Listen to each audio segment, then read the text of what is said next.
ایک معاملہ جو مجھے بڑا تنگ کرتا ہے یا ستاتا ہے، اس کو بھی پلیز کلیریفائی کر دیں، وہ جو سیاسی نظام کے اعتبار سے ہے کہ جو چار خلیفہ راشدین جو آئے، حضرت ابو بکر، حضرت عمر، حضرت عثمان، حضرت علی رضی اللہ تعالیٰ عنہ، تو میں یہ دیکھتا ہوں، آپ تاریخ کے بھی طالب علم ہوں گے، آئی ایم شور، خاص طور پہ جو ہماری اسلامک ہسٹری ہے، میں یہ دیکھتا ہوں کہ انفیکٹ، اور معذرت کے ساتھ کہوں گا اگر میں سے کوئی غلط بات ہوگی تو آپ معاف کر دیجیے گا اور کریکٹ بھی کر دیجیے گا. ہم تو معاف ایسے مجھے بندے کو مار کے کرتے ہیں. نہیں، وہ نہ کیجیے گا پلیز. مجھے جو نظر آیا وہ یہ، اور please correct me if I am wrong, کہ جب حضرت ابو بکر کی خلافت کا معاملہ تھا تو اس وقت میں نے پڑھا کہ وہ خاص ایک مدینہ کے انصار جو تھے ان کی ایک میٹنگ ہو رہی تھی جہاں پہ وہ تشریف لے کے گئے، حضرت عمر صاحب تھے اور وہاں پہ انہوں نے معاملے کو مینیج کیا، اور وہیں پہ حضرت عمر نے ان کے ہاتھ پر بیعت کی جس کے نتیجے میں وہ خلیفہ بنے. پھر اس کے بعد حضرت ابو بکر نے، میرے جہاں تک مجھے پتا ہے، حضرت عمر کو رضی اللہ تعالیٰ عنہ کو اپوائنٹ کیا کہ میرے بعد یہ خلیفہ ہوں گے. پھر حضرت عمر رضی اللہ تعالیٰ عنہ نے ایک کمیٹی بنائی جس میں سے حضرت عثمان سلیکٹ ہوئے. پھر اس کے بعد حضرت عثمان رضی اللہ تعالیٰ عنہ کا قتل ہوا، which was an incredible tragedy، جس سے اختلاف پیدا ہوا، اور اس اختلاف اور کیاس میں حضرت علی نے خلافت کو سنبھالا ہے، اور پھر بعد میں ہم نے دیکھا کہ آگے معاملات اور سول وار کی طرف گئے، خارجی ایک طرف نکل گئے، and so on and so forth. تو کیا میں درست کہہ رہا ہوں کہ چاروں جو یہ خلیفہ تھے، ان کا جو طریقہ انتخاب کہہ لیں وہ مختلف تھا؟ کیا یہ بات درست ہوگی، اور کیا یہ بات ثابت نہیں کرتی کہ انفیکٹ حالات و واقعات کو دیکھ کے ہی صحابہ کرام نے فیصلے کیے کہ سیاسی نظام کو کیسے آگے چلانا ہے؟ اس میں تین باتیں جاننے کی ہیں. سب سے پہلی بات یہ ہے کہ جب ہم دین کی بات کرتے ہیں تو دین میں ہمارا جو پوائنٹ آف ریفرنس ہے، جو سورس ہے، جو ماخذ ہے، وہ قرآن مجید ہے اور وہ سنت ہے پیغمبر کی. اس کے بعد انسان پائے جاتے ہیں. وہ انسان دین کے اسی طرح کے مخاطبین ہیں جس طرح کے میں اور آپ ہیں. ان کا کوئی فعل وہ صحیح بھی ہو سکتا ہے، وہ غلط بھی ہو سکتا ہے. میں اس فعل کو دین اسلام کی تشریح میں استعمال نہیں کروں گا. ہاں، میرے لیے وہ ہسٹری کا مسئلہ ہے. میں جا کر یہ دیکھوں گا کہ ہسٹوریکلی جو کچھ میں نے دین کی انڈرسٹینڈنگ سمجھی ہے، کیا وہ لوگ یہی سمجھتے تھے یا اس سے مختلف بات سمجھتے تھے. تو یہ سب سے پہلی چیز جو ہمارے عام طور پر بڑی غلط فہمی ہوتی ہے کہ مسلمانوں کے ایکٹ کو، اور یہ صحابہ کرام کے بعد سے شروع ہوتا ہے، اور کرتے کرتے کرتے کرتے اس دن ایک صاحب مجھ سے کہہ رہے تھے کہ آپ کا اسلام بڑا بڑھا کے بتائیں مجھے کہ محمود غزنوی نے جو ہے نا اتنے حملے کیوں کیے. میں نے کہا بھائی جا کے اس سے پوچھو. میں تو جب اسلام کی بات کرتا ہوں تو میں تو قرآن و سنت کی بات کرتا ہوں. میں کو پوری دنیا کے مسلمانوں کے ایکٹ کو تو اسلام قرار نہیں دے رہا. تو یہ سب سے پہلا پرنسپل واضح ہونا چاہیے کہ آپ کو کہیں تاریخ میں تضاد نظر آئے، آپ کو کہیں تاریخ میں ایسی چیز نظر آئے جو آپ کو سوال اٹھا رہی ہے، تاریخ کا مسئلہ ہے، تاریخی طور پہ سمجھیں گے، تاریخی طور پہ حل کریں گے. مذہب اسلام کا اس سے کوئی تعلق نہیں ہے. اب آئیے دوسری بات کی طرف. دوسری بات یہ ہے کہ جب بھی تاریخ کو ہم سمجھتے ہیں تو اس کے دو تقاضے ہیں. پہلا تقاضا یہ ہے کہ تاریخ کو اس کے کانٹیکسٹ میں رکھ کے سمجھا جائے، اور جب وہ تاریخ آپ کے سامنے آ رہی ہے تو جا کے خود براہ راست اس تاریخ کا مطالعہ کیا جائے اور دیکھا جائے کہ وہاں پر کیا حالات واقعات کار فرما ہے. تاریخ کا کانٹیکسٹ کیا ہے؟ تاریخ کا کانٹیکسٹ یہ ہے کہ اللہ کے پیغمبر جب دنیا میں آئے تو اس سے پہلے دنیا کے اندر ملوکیت ایک عام مانا جانے والا نظام تھا. مثلا ایک بادشاہ ہوتا تھا، وہ مرنے سے پہلے کسی کو نامنیٹ کر دیتا تھا، بچوں میں ہوتا تھا تو بچوں میں کر دیتا تھا، بچوں میں نہیں ہوتا تھا کسی کو راہ چلتے بادشاہ بنا دے، کوئی اس کو پوچھ نہیں سکتا تھا. دین نے جب یہ پرنسپل دیا کہ امرہم شورا بینہم، بھائی مشورے پر مبنی آپ نے نظام بنانا ہے، لوگوں کی رائے سے وجود پذیر ہوگا، نکلے گا، پیدا تب ہوگا کہ جب لوگوں کا کنسنسس اس میں شامل ہوگا.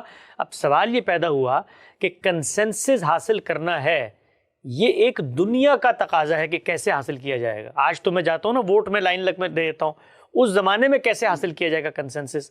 تو ہم یہ جانتے ہیں کہ اس زمانے کے اندر ریپریزنٹیٹیوز ہوتے تھے، وہ قبائلی تمدن تھا. اس میں قبائلی تمدن میں قبیلے کے سربراہ کو اپنے علاقے کی عصبیت حاصل ہوتی تھی. بالکل ایسے ہی اس کو ایک مثال سے سمجھیں کہ ایک ممبر نیشنل اسمبلی کو اپنے علاقوں میں ووٹ مل جاتے ہیں تو ممبر نیشنل اسمبلی بن جاتا ہے. اب وہ مل کر اصل میں وزیر اعظم کا انتخاب کرتا ہے. تو کوئی شخص یہ کہہ سکتا ہے کہ جی یہ تو ممبر نیشنل اسمبلیز نے مل کے وزیر اعظم بنا لیا, پاکستان کی عوام کا تو اس سے کوئی تعلق نہیں. ہم کبھی نہیں کہیں گے یہ. کیوں؟ کیونکہ وہ اپنے زمانے کے کانٹیکسٹ کو جانتے ہیں کہ یہاں پر ممبر نیشنل اسمبلی بنتا ہی لوگوں کے ووٹ سے ہے. تو وہ جو قبیلے کا سردار تھا وہاں پر لوگوں کی عصبیت اس کو حاصل ہوتی تھی, وہی ریپرزنٹیٹیوز ہوتے تھے اپنے اپنے ٹرائبس کے, وہ فیصلہ کرتے تھے. تو امرہم شورا بینہم کی اس زمانے میں جو اپلیکیشن کی گئی وہ یہی تھی کہ جو آلریڈی منتخب ریپرزنٹیٹیوز ہیں وہ مل کے فیصلہ کر لیں. یہ ہوگی پہلی بات. دوسری بات یہ ہے کہ وہاں پر کسی نئے نظام کا رسول اللہ صلی اللہ علیہ وسلم کے بعد کوئی فیصلہ کیا ہی نہیں جا رہا.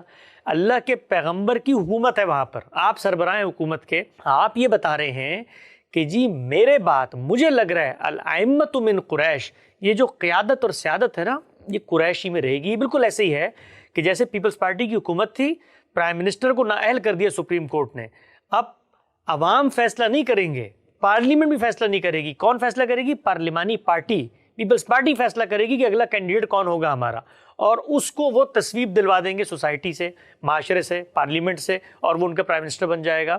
تو یہ ان ہاؤس تبدیلی آئی ہے رسول اللہ کے بعد. ان ہاؤس تبدیلی کے اندر جو آپ کی وہاں کی الیکٹڈ باڈیز ہیں, جن لوگوں کو یہ عصبیت حاصل ہو گئی ہے, قبائلی معاشرے کی کانوٹیشن میں الیکٹڈ باڈیز کہہ رہا ہوں, انہوں نے فیصلہ کرنا ہے. تو سیدنا ابوبکر کا انتخاب اس طریقے سے ہوا. سیدنا ابوبکر کے بعد یہی معاملہ سیدنا عمر کے سامنے پیش کیا گیا. تو سیدنا عمر کا بھی جو انتخاب ہے وہ ان ہاؤس تبدیلی ہے. ایک خلیفہ جا رہا ہے اور وہ دوسرے کو ریپرزنٹیٹیو بنا کر جا رہا ہے, آگے بڑھیے. اس کے بعد نزاع پیدا ہو گیا, ان ہاؤس تبدیلی میں کوئی ایک کینڈیڈیٹ نہیں ہے, تو اس کے لیے کیا کیا گیا؟ اس کے لیے کمیٹی بنائی گئی 6 لوگوں کی کہ بھئی آپ مل کے, وہ 6 لوگ بھی کون ہیں؟ وہ ریپرزنٹیٹیوز ہیں قبائلی تمدن کے اندر. یہی معاملہ آگے گیا. اس کی تفصیلات آپ نے پڑھنی ہو تو گاندھی صاحب نے اس پورے انتخاب کی رودات خود تاریخ کی کتابوں سے ایک ایک واقعہ متعین کر کے بتا دیا ہے کہ یہ چاروں انتخابات جو بھی ہوئے یہ امرہم شورا بینہم کی اسپرٹ کو سامنے رکھ کے قبائلی تمدن میں آپ ایک جمہوریت کی اپلیکیشن کیسے کریں گے اس کی روشنی میں ہوئے ہیں. اور اس کے بعد جب نزاع پیدا ہو گیا تو معاملہ واضح ہو گیا کہ اپلیکیشن نہیں ہو سکی. اور نزاع بھی دیکھیے کیوں پیدا ہوا, اس لیے پیدا ہوا کہ سلطنت اتنی وسیع ہو گئی کہ بر اعظموں میں پھیلی ہوئی ہے, آپ کوئی سسٹم ہی نہیں بنا سکے کہ جی وہاں سے ریپرزنٹیٹیوز کا انتخاب ہو کے کیسے مرکز میں آئے گا. جب سسٹم نہیں بن سکا تو لوگ علاقوں میں مضبوط ہو گئے. اور یہ سسٹم یہ نہیں کہ اس وقت نہیں بنا, مسلمان اس کے بعد 1300 سال تک کوئی سسٹم نہیں بنا سکے, اور پھر ملوکیت کی طرف وہ رستہ پلٹ گیا. تو اسلام نے اصول دیا, اس اصول پہ قبائلی معاشرے اور تمدن کے لحاظ سے اپلیکیشن کی گئی جب تک ممکن تھی. جب نہیں ممکن تھی تو وہی صحابہ اکرام تھے. سیدنا امیر معاویہ صحابی ہی ہیں, انہوں نے فیصلہ کیا کہ جی کوئی سسٹم نہیں بن سکتا تو اب ملوکیت ہی کے سسٹم کو دوبارہ سے جاری کر دیتے. بڑا آپ نے بریلینٹ انالیسس کیا جی, آئی ایم ریئلی گریٹفل. میں اس میں ایک اضافہ صرف چھوٹا سا ایڈ کروں گا اور آپ کی اس پہ رائے لوں گا. وہ یہ کہ میں یہ دیکھتا ہوں کہ جب حضور پاک صلی اللہ علیہ وسلم عربز کو موبلائز کر رہے تھے, ان کو ہدایت دے رہے تھے, ان کو اسلام سکھا رہے تھے, پڑھا رہے تھے, تو وہ جو سوسائٹی تھی وہ زیادہ تر پیسٹرلسٹ اور قسم کی سوسائٹی تھی, بدو جس کو کہتے ہیں. سیٹلڈ ایگریکلچر وہاں پہ اگر میں غلط نہیں ہوں تو کافی کم نظر آتا ہے, جبکہ ریاست کی حدود پھیل گئیں اور شام کے اندر اور پھر عراق اور مصر کے اندر جب حکومتیں قائم ہو گئیں تو وہاں پہ یہ سیٹلڈ ایگریکلچر کے ایریاز بھی تھے. تو اس وجہ سے بھی شاید ایک بہت بڑی ریاست میں ٹرانسفارمیشن آئی. کیا میں درست کہہ رہا ہوں آپ کے اوپینین؟ بالکل ایسے ہی جی. سیدنا عمر کے دور میں آپ دیکھیے کہ جس وقت ریاست بہت زیادہ پھیل گئی ہے, اور سیدنا عثمان کے بعد تک تو صورتحال یہ تھی کہ مثلا آج کے دور میں اس کو آپ کانٹیننٹس کہتے ہیں, اس پر پھیلی ہوئی ریاست تھی. اس پہ جو نظام بنانا تھا اس دور کے اندر, جو کنٹمپریری ریاستیں تھیں, مثلا رومی سلطنت تھی وہاں, تو بہت سارا جو مالیات کا نظام تھا, کیسے آپ نے انٹریاں کرنی ہیں, کیسے آپ نے محصولات لینے ہیں, کیسے ٹیکسیشن کا معاملہ کرنا ہے, وہ وہاں سے لیا گیا. خود ہمارے عمال نے اس کو کاپی کیا وہاں سے. تو یہ چیز ہم سمجھتے نہیں ہیں عام طور پہ کہ انسان جو ہے وہ انسان زمین پر پایا جاتا ہے. وہ خدا نے یوں نہیں کیا کہ جس طرح اوپر سے ہدایت دی تو انسان کے اندر بھی کچھ چیز انجیکٹ کر دی کہ وہ ایک دم سے. معاشرے کیسے بنتے ہیں, سوشل فیبرک کیسے ڈیولپ ہوتا ہے, انسان کے سوچنے سمجھنے کے طریقوں میں ارتقاء کیسے ہوتا ہے, اس میں بڑے عوامل ہوتے ہیں. تعلیم کا عنصر ہوتا ہے, اس میں معیشت کا عنصر ہوتا ہے, اس میں وقت گزرتا ہے, سسٹمز بنتے ہیں, ٹوٹتے ہیں.